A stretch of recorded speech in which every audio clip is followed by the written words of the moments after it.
ಶಾಸಕರು ಆನಂದ ಅಲ್ಲೇ ಇರುವಂತಹ ದೃಶ್ಯವನ್ನ ಕೂಡ ಗಮನಿಸ್ತಾ ಇದ್ವಿ. ಈ ಕೊಲೆ ಆಗೋದಕ್ಕೆ ಕಾರಣ ಪ್ರಮುಖವಾಗಿ ಒಂದು ಬ್ಯಾನರ್ ಬಿಚ್ಚುವಂತ ವಿಚಾರವಾಗಿ ಗಲಾಟೆ ಆಗಿತ್ತು. ಆ ಗಲಾಟೆ ವಿಕೋಪಕ್ಕೆ ಹೋಗಿತ್ತು ಕೂಡ ಅಂತ ಹೇಳಲಾಗ್ತಾ ಇದೆ. ಬ್ಯಾನರ್ ವಿಚಾರಕ್ಕೆ ಗಣೇಶ್ ಗೌಡ ಕೊಲೆ ಆದ್ರ ಅನ್ನುವ ಪ್ರಶ್ನೆ ಕೂಡ ಉದ್ಭವ ಆಗ್ತಾ ಇದೆ. ಬ್ಯಾನರ್ ಅನ್ನ ಬಿಚ್ಚುವ ವಿಚಾರದಲ್ಲಿ ಕಿರಿಕಾಗಿತ್ತು. ಬಜರಂಗ ದಳದಿಂದ ದತ್ತ ಜಯಂತಿಗೆ ಬ್ಯಾನರ್ ಅನ್ನ ಕಟ್ಟಿದ್ದು, ಅದನ್ನ ತೆರವು ಮಾಡುವ ವಿಚಾರಕ್ಕೆ ಗಲಾಟೆ ಅಂತ ಹೇಳಲಾಗ್ತಾ ಇದೆ.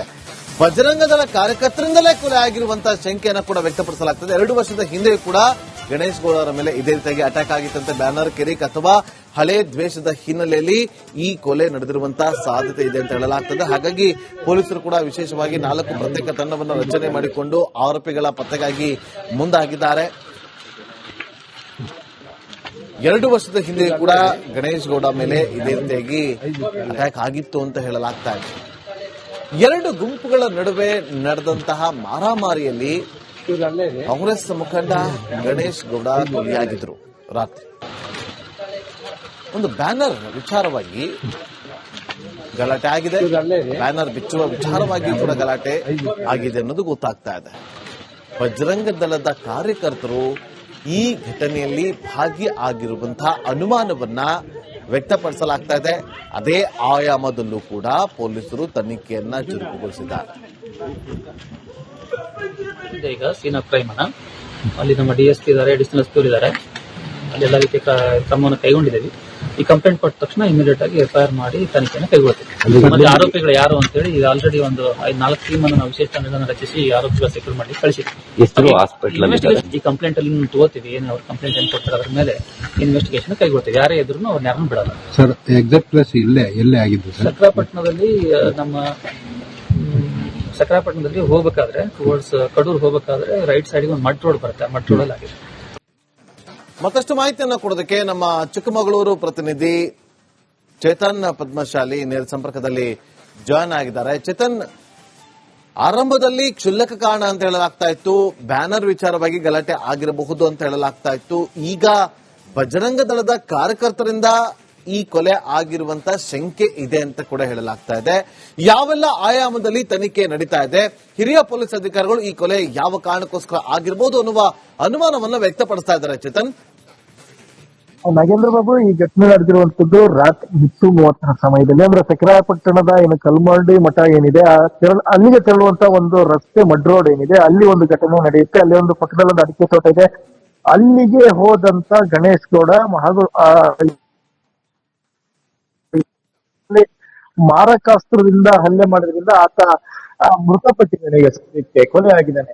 ಈಗ ಪೊಲೀಸರು ನಿನ್ನೆ ರಾತ್ರಿಯಿಂದಲೂ ಕೂಡ ಎಲ್ಲಾ ರೀತಿಯ ತನಿಖೆಗಳನ್ನ ಕೂಡ ನಡೆಸ್ತಾ ಇರುವಂತದ್ದು. ಮತ್ತೆ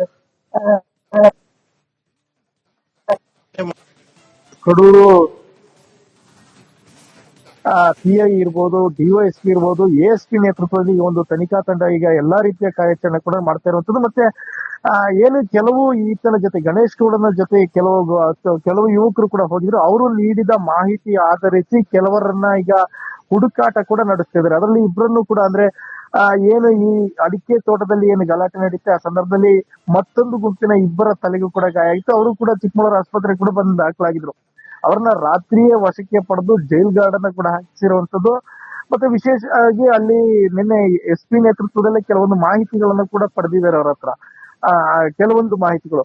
ಈಗ ಸದ್ಯಕ್ಕೆ ಇರುವಂತ ಪ್ರಶ್ನೆ ಪೊಲೀಸರ ಇದರಲ್ಲಿ ಇರುವಂತದ್ದು, 2 ವರ್ಷದ ಹಿಂದೆ ಕೂಡ ಈತನ ಮೇಲೆ ಮಾರಣಾಂತಿಕ ಹಲ್ಲೆ ನಡೆದಿತ್ತು. ಆ ಘಟನೆಯನ್ನು ಕೂಡ ಈ ವಿಚಾರಣೆಗೆ ತೆಗೆದುಕೊಳ್ಳುವಂತ ಸಾಧ್ಯತೆ ಇದೆ. ಮತ್ತೊಂದು, ಈ ಬ್ಯಾನರ್ ಬಿಚ್ಚೋ ಸಂದರ್ಭದಲ್ಲಿ ಒಂದು ಆ ಬಾರ್ ಬಳಿ ಏನ್ ಗಲಾಟೆ ನಡೀತು, ಅಲ್ಲಿ ಏನಾದ್ರೂ ಹಳೆ ವೈಷಮ್ಯ ಇದೆಯಾ ಅಥವಾ ಈ ಬಂಟಿಂಗ್ಸ್ ವಿಚಾರವಾಗಿ ಕಿರಿಕ್ ನಡೀತಾ ಅನ್ನುವಂಥದ್ದು ಕೂಡ ಈಗ ಸದ್ಯಕ್ಕೆ ತನಿಖೆ ನಡೀತಾ ಇರುವಂತದ್ದು. ನಾಗೇಂದ್ರ ಬಾಬು, ಒಟ್ಟಾರೆ ಈಗ ಸಕರಾಪಟ್ಟಣದಲ್ಲಿ ಡಿಆರ್ ಸೇರಿದಂತೆ ಹಿರಿಯ ಅಧಿಕಾರಿಗಳು ಕೂಡ ಬಿಡಿಬಿಟ್ಟಿದ್ದಾರೆ. ಮತ್ತೊಂದ್ರೆ ಇವತ್ತು ಚಿಕ್ಕಮಗಳೂರು ನಗರದ ಏನು ಶವಾಗಾರದಲ್ಲಿ ಕೂಡ ಆತನ ಗಣೇಶ್ ಗೌಡನ ಮೃತದೇಹ ಇದೆ. ಮತ್ತೊಂದ್ ಕಡೆಯಲ್ಲಿ ಇವತ್ತು ಕೆಜೆ ಜಾರ್ಜ್ ಬರೋದ್ರಿಂದ ಜಿಲ್ಲೆಯ ವಿವಿಧ ಕಡೆಗಳಿಂದಲೂ ಕೂಡ ಕಾಂಗ್ರೆಸ್ನ ಮುಖಂಡರು ಕೂಡ ಜಿಲ್ಲೆಗೆ ಆಗಮಿಸ್ತಾರೆ. ಒಂದು ವೇಳೆ ಚಿಕ್ಕಮಗಳೂರು ನಗರದಲ್ಲೂ ಕೂಡ ಏನಾದ್ರು ಪ್ರತಿಭಟನೆಗಳು ನಡೆಯುವ ಸಾಧ್ಯತೆ ಇರೋದ್ರಿಂದ ಚಿಕ್ಕಮಗಳೂರು ನಗರದಲ್ಲೂ ಕೂಡ ಒಂದು ಪೊಲೀಸ್ ಬಂದೋಬಸ್ತನ್ನ ನಿಯೋಜನೆ ಮಾಡ್ಲಿಕ್ಕೆ ಈಗ ಮುಂದಾಗಿರುವಂತದ್ದು. Nagendra Babu, okay, thank you Chetan, ನಿಮ್ಮೆಲ್ಲ ಮಾಹಿತಿಗಾಗಿ. ಶಾಸಕರು ಆನಂದ್ ಅಲ್ಲೇ ಇರುವಂತಹ ದೃಶ್ಯವನ್ನ ಕೂಡ ಗಮನಿಸ್ತಾ ಇದ್ವಿ. ಈ ಕೊಲೆ ಆಗೋದಕ್ಕೆ ಕಾರಣ ಪ್ರಮುಖವಾಗಿ ಒಂದು ಬ್ಯಾನರ್ ಬಿಚ್ಚುವಂತ ವಿಚಾರವಾಗಿ ಗಲಾಟೆ ಆಗಿತ್ತು. ಆ ಗಲಾಟೆ ವಿಕೋಪಕ್ಕೆ ಹೋಗಿತ್ತು ಕೂಡ ಅಂತ ಹೇಳಲಾಗ್ತಾ ಇದೆ. ಬ್ಯಾನರ್ ವಿಚಾರಕ್ಕೆ ಗಣೇಶ್ ಗೌಡ ಕೊಲೆ ಆದ್ರ ಅನ್ನುವ ಪ್ರಶ್ನೆ ಕೂಡ ಉದ್ಭವ ಆಗ್ತಾ ಇದೆ. ಬ್ಯಾನರ್ ಅನ್ನ ಬಿಚ್ಚುವ ವಿಚಾರದಲ್ಲಿ ಕಿರಿಕಾಗಿತ್ತು. ಬಜರಂಗ ದಳದಿಂದ ದತ್ತ ಜಯಂತಿಗೆ ಬ್ಯಾನರ್ ಅನ್ನ ಕಟ್ಟಿದ್ದು ಅದನ್ನ ತೆರವು ಮಾಡುವ ವಿಚಾರಕ್ಕೆ ಗಲಾಟೆ ಅಂತ ಹೇಳಲಾಗ್ತಾ ಇದೆ. ಬಜರಂಗ ದಳ ಕಾರ್ಯಕರ್ತರಿಂದಲೇ ಕೊಲೆ ಆಗಿರುವಂತಹ ಶಂಕೆಯನ್ನು ಕೂಡ ವ್ಯಕ್ತಪಡಿಸಲಾಗ್ತದೆ. 2 ವರ್ಷದ ಹಿಂದೆ ಕೂಡ ಗಣೇಶ್ ಗೌಡರ ಮೇಲೆ ಇದೇ ರೀತಿಯಾಗಿ ಅಟ್ಯಾಕ್ ಆಗಿತ್ತಂತೆ. ಬ್ಯಾನರ್ ಕಿರಿಕ್ ಅಥವಾ ಹಳೆ ದ್ವೇಷದ ಹಿನ್ನೆಲೆಯಲ್ಲಿ ಈ ಕೊಲೆ ನಡೆದಿರುವಂತಹ ಸಾಧ್ಯತೆ ಇದೆ ಅಂತ ಹೇಳಲಾಗ್ತದೆ. ಹಾಗಾಗಿ ಪೊಲೀಸರು ಕೂಡ ವಿಶೇಷವಾಗಿ 4 ಪ್ರತ್ಯೇಕ ತಂಡವನ್ನು ರಚನೆ ಮಾಡಿಕೊಂಡು ಆರೋಪಿಗಳ ಪತ್ತೆಗಾಗಿ ಮುಂದಾಗಿದ್ದಾರೆ. 2 ವರ್ಷದ ಹಿಂದೆ ಕೂಡ ಗಣೇಶ್ ಗೌಡ ಮೇಲೆ ಇದೇ ರೀತಿಯಾಗಿ ಅಟ್ಯಾಕ್ ಆಗಿತ್ತು ಅಂತ ಹೇಳಲಾಗ್ತಾ ಇದೆ. 2 ಗುಂಪುಗಳ ನಡುವೆ ನಡೆದಂತಹ ಮಾರಾಮಾರಿಯಲ್ಲಿ ಕಾಂಗ್ರೆಸ್ ಮುಖಂಡ ಗಣೇಶ್ ಗೌಡ ಕೊಲೆಯಾಗಿದ್ರು. ರಾತ್ರಿ ಒಂದು ಬ್ಯಾನರ್ ವಿಚಾರವಾಗಿ ಗಲಾಟೆ ಆಗಿದೆ. ಬ್ಯಾನರ್ ಬಿಚ್ಚುವ ವಿಚಾರವಾಗಿ ಕೂಡ ಗಲಾಟೆ ಆಗಿದೆ ಅನ್ನೋದು ಗೊತ್ತಾಗ್ತಾ ಇದೆ. ಬಜರಂಗ ದಳದ ಕಾರ್ಯಕರ್ತರು ಈ ಘಟನೆಯಲ್ಲಿ ಭಾಗಿಯಾಗಿರುವಂತಹ ಅನುಮಾನವನ್ನ ವ್ಯಕ್ತಪಡಿಸಲಾಗ್ತಾ ಇದೆ. ಅದೇ ಆಯಾಮದಲ್ಲೂ ಕೂಡ ಪೊಲೀಸರು ತನಿಖೆಯನ್ನ ಚುರುಕುಗೊಳಿಸಿದ್ದಾರೆ. ಈಗ ಸೀನ್ ಆಫ್ ಕ್ರೈಮ್ ಅನ್ನ ಅಲ್ಲಿ ನಮ್ಮ ಡಿಎಸ್ಪಿ ಇದ್ದಾರೆ, ಅಡಿಷನಲ್ ಎಸ್ಪಿ ಇದ್ದಾರೆ, ಅಲ್ಲೆಲ್ಲ ರೀತಿಯ ಕ್ರಮವನ್ನು ಕೈಗೊಂಡಿದ್ದೇವೆ. ಈ ಕಂಪ್ಲೇಂಟ್ ಕೊಟ್ಟ ತಕ್ಷಣ ಇಮಿಡಿಯೇಟ್ ಆಗಿ ಎಫ್ಐಆರ್ ಮಾಡಿ ತನಿಖೆಯನ್ನು ಕೈಗೊಳ್ತೀವಿ. ಮತ್ತೆ ಆರೋಪಿಗಳು ಯಾರು ಅಂತ ಹೇಳಿ ಈಗ ಆಲ್ರೆಡಿ ಒಂದು 4 ಟೀಮ್ ಅನ್ನು ನಾವು ವಿಶೇಷ ತಂಡಗಳನ್ನು ರಚಿಸಿ ಆರೋಪಿಗಳ ಸೆಕ್ಯೂರ್ ಮಾಡಿ ಕಳಿಸಿದ್ವಿ. ಈ ಕಂಪ್ಲೇಂಟ್ ಅಲ್ಲಿ ತಗೋತೀವಿ, ಏನು ಅವ್ರ ಕಂಪ್ಲೇಂಟ್ ಏನು ಕೊಡ್ತಾರೆ ಅದ್ರ ಮೇಲೆ ಇನ್ವೆಸ್ಟಿಗೇಷನ್ ಕೈಗೊಳ್ತೀವಿ. ಯಾರೇ ಇದ್ರು ಅವ್ರನ್ನ ಯಾರನ್ನು ಬಿಡಲ್ಲ. ಸರ್ ಎಕ್ಸಾಕ್ಟ್ ಪ್ಲೇಸ್ ಎಲ್ಲೇ ಆಗಿದ್ದು ಸರ್? ಸಕ್ರಾಪಟ್ಟಣದಲ್ಲಿ ನಮ್ಮ ಸಕ್ರಾಪಟ್ಟಣದಲ್ಲಿ ಹೋಗಬೇಕಾದ್ರೆ ಟುವರ್ಡ್ಸ್ ಕಡೂರ್ ಹೋಗಬೇಕಾದ್ರೆ ರೈಟ್ ಸೈಡ್ಗೆ ಒಂದು ಮಟ್ ರೋಡ್ ಬರುತ್ತೆ. ಮಟ್ ರೋಡ್ ಅಲ್ಲಿ ಆಗಿದೆ. ಮತ್ತಷ್ಟು ಮಾಹಿತಿಯನ್ನು ಕೊಡೋದಕ್ಕೆ ನಮ್ಮ ಚಿಕ್ಕಮಗಳೂರು ಪ್ರತಿನಿಧಿ ಚೇತನ್ ಪದ್ಮಶಾಲಿ ನೇರ ಸಂಪರ್ಕದಲ್ಲಿ ಜಾಯ್ನ್ ಆಗಿದ್ದಾರೆ. ಚೇತನ್, ಆರಂಭದಲ್ಲಿ ಕ್ಷುಲ್ಲಕ ಕಾರಣ ಅಂತ ಹೇಳಲಾಗ್ತಾ ಇತ್ತು, ಬ್ಯಾನರ್ ವಿಚಾರವಾಗಿ ಗಲಾಟೆ ಆಗಿರಬಹುದು ಅಂತ ಹೇಳಲಾಗ್ತಾ ಇತ್ತು. ಈಗ ಬಜರಂಗ ದಳದ ಕಾರ್ಯಕರ್ತರಿಂದ ಈ ಕೊಲೆ ಆಗಿರುವಂತ ಶಂಕೆ ಇದೆ ಅಂತ ಕೂಡ ಹೇಳಲಾಗ್ತಾ ಇದೆ. ಯಾವೆಲ್ಲ ಆಯಾಮದಲ್ಲಿ ತನಿಖೆ ನಡೀತಾ ಇದೆ?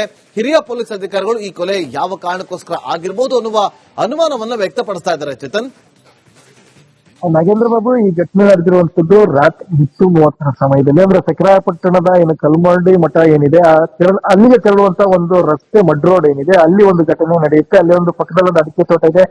ಅಲ್ಲಿಗೆ ಹೋದಂತ ಗಣೇಶ್ ಗೌಡ ಹಾಗೂ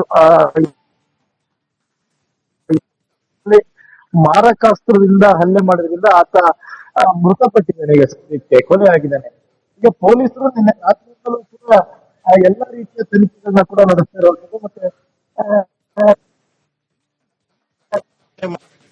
ಕಡೂರು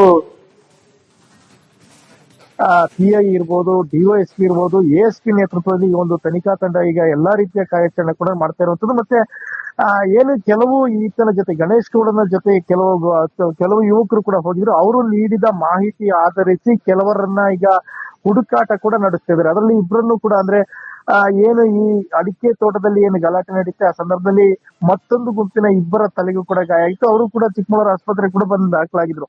ಅವ್ರನ್ನ ರಾತ್ರಿಯೇ ವಶಕ್ಕೆ ಪಡೆದು ಜೈಲ್ ಗಾರ್ಡ್ ಅನ್ನ ಕೂಡ ಹಾಕಿಸಿರುವಂತದ್ದು. ಮತ್ತೆ ವಿಶೇಷವಾಗಿ ಅಲ್ಲಿ ನಿನ್ನೆ ಎಸ್ಪಿ ನೇತೃತ್ವದಲ್ಲಿ ಕೆಲವೊಂದು ಮಾಹಿತಿಗಳನ್ನು ಕೂಡ ಪಡೆದಿದ್ದಾರೆ ಅವ್ರ ಹತ್ರ, ಕೆಲವೊಂದು ಮಾಹಿತಿಗಳು. ಈಗ ಸದ್ಯಕ್ಕೆ ಇರುವಂತ ಪ್ರಶ್ನೆ ಪೊಲೀಸರ ಇದರಲ್ಲಿ ಇರುವಂತದ್ದು, 2 ವರ್ಷದ ಹಿಂದೆ ಕೂಡ ಈತನ ಮೇಲೆ ಮಾರಣಾಂತಿಕ ಹಲ್ಲೆ ನಡೆದಿತ್ತು.